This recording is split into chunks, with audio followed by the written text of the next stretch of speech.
two plots of land have the same perimeter. One is the square of side 64 meter and the other is the rectangle of length 70 meter. Find the breadth of the rectangular plot. Which plot has the greater area and by how much? देखो question कर रहा है कि to plot है, मतलब दो खेत है, ठीक है। दो खेत तो समझते हैं ना, दोनों खेत की जो पेरीमीटर है ना वो सेम है। एक जो प्लॉट है वो रेक्टेंगल शेप का है, दूसरा स्क्वायर शेप का है। जो स्क्वायर वाला जो प्लॉट है, जो स्क्वायर वाला शेप का जो खेत है ना उसकी साइड जो 64 है और जो रेक्टेंगल वाले शेप है ना उसकी जो लेंथ 70 मीटर, लेकिन इसकी ब्रेथ पता नहीं है, उसकी ब्रेथ पता करना है और देन उसके बाद बताना है कि कौन सी प्लॉट की एरिया ज्यादा है। लेकिन दोनों प्लॉट की पेरीमीटर सेम है, लेकिन एरिया किसका ज्यादा है उसे पता करना है। चलिए मान लेते हैं एक हमारा एक स्क्वायर प्लॉट है, ठीक है। एक प्लॉट 1 है और एक रेक्टेंगुलर प्लॉट है, समझ गए। एक स्क्वायर प्लॉट है, दूसरा रेक्टेंगुलर प्लॉट है, ठीक है। तो इसकी साइड जो ऑलरेडी मेंशन है, कितना दिया साइड, इसकी साइड जो है ये दिया है 64 मीटर और इसका जो लेंथ दिया है 70 metre, but breadth is not given. Then how to find out the breadth of this rectangular plot. Okay, तो बट पेरीमीटर दोनों का सेम है ना। तो देखिए, तो हम लिख सकते हैं यहां पे इसकी ब्रेथ निकालने के लिए पेरीमीटर ऑफ रेक्टेंगल जो है ये दिया हुआ है, इक्वल है पेरीमीटर ऑफ स्क्वायर, समझ गए। तो रेक्टेंगल का पेरीमीटर कितना होता है, वो होता है 2 into L plus B, हाँ जी। और पेरीमीटर स्क्वायर होता है 4 into S, हाँ जी। LS लिखे या A लिखे, नो प्रॉब्लम जी। तो सिंपली देखिए, तो अगर यहां पे 2 हो गया, L दिया है कितना, उसका 70, ब्रेथ नहीं दिया है, कोई बात नहीं है जी। 4 पेरीमीटर साइड कितना दिया, 64 है, 64 हो गया, ठीक है जी।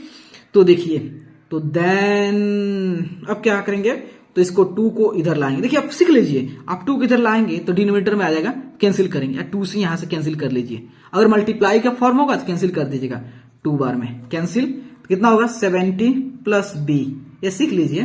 तो कितना होगा, 4 दूनी 8 और 4 दूनी 8, 6 दूनी 12, 128। तो B इक्वल टू कितना होगा 128, इधर प्लस में इधर माइनस में आ जाएगा 70। तो B इक्वल टू कितना होगा 8 हो गया और ये 12 में 7 गया 5, 58 हो गया, ठीक है।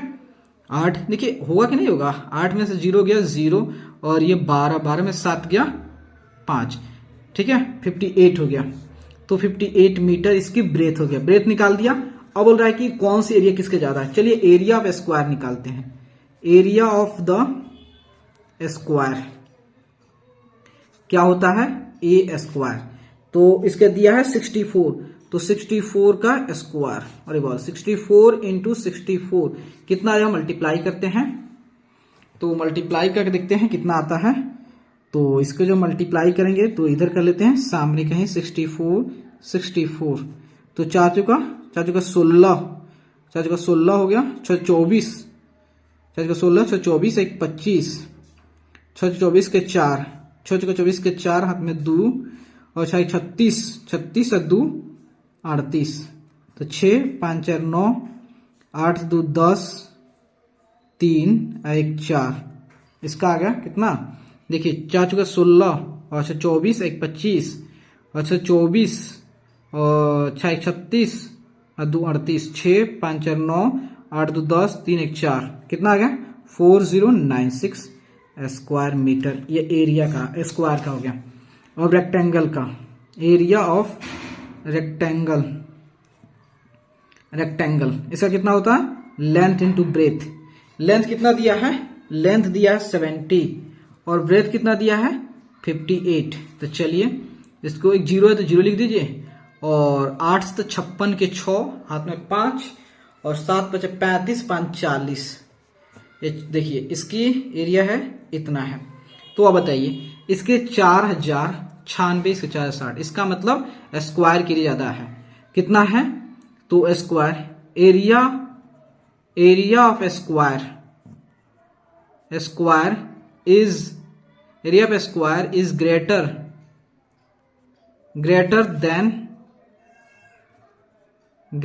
Then area of the rectangle